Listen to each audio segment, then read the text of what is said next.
আমার মনে নাকি রং বেশি, আমাকে দেখে নাকি বোঝাই যায় না যে আমি এক বাচ্চার মা। তো যাই হোক, গ্রামে আসছিলাম, গ্রামে এসে তো মজার মজার রান্না বান্নার সাথে গাছের করালি আম আর গাছের পাকা তেঁতুল, গাছ থেকে কাঁচা পেঁপে পেড়ে মাখায় খাইলাম, সাথে ভাস্তি ও বোনদের হাতে সুন্দর করে মেহেদি পরাই দিলাম।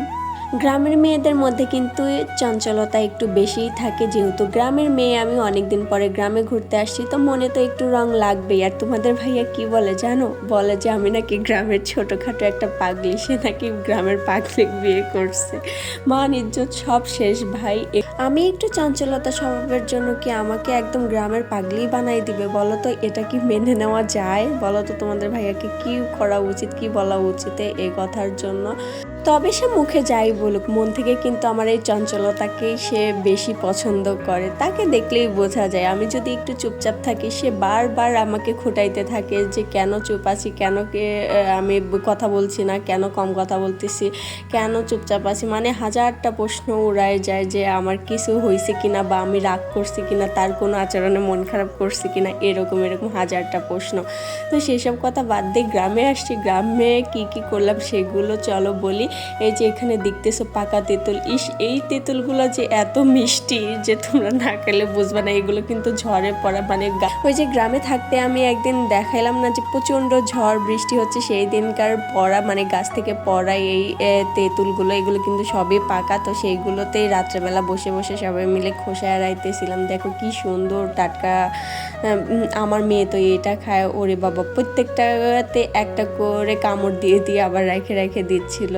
দেখো আমি কয়েকটা আবার নিয়েও আসছি খোসা সহকারে বাসাতে, যেহেতু বেশ কয়েকদিন আগের ভিডিও এটা। অনেক দিনই আমি আবার একটু আলসেমি স্বভাবের, তো মানে আমার মধ্যে থেকে আলসেমি যাই না।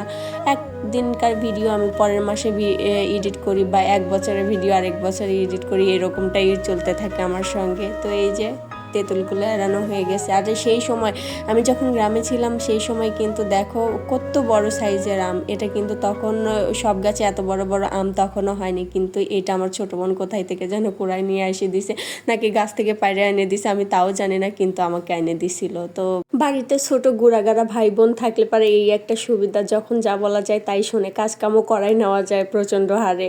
আর এই তো পরের দিন আবার আমার বোন ভাস্তিদের মানে পিকনিক ছিল, সেটা ছিল প্রাইভেটে। তো তারা অনুষ্ঠানে যাবে জন্য আমার কাছে আসছিল মেহেদি পরাই নিতে। অনেক দিন পরে কারো হাতে মেহেদি পরাই দিচ্ছিলাম, তো অত ভালোও হয়নি।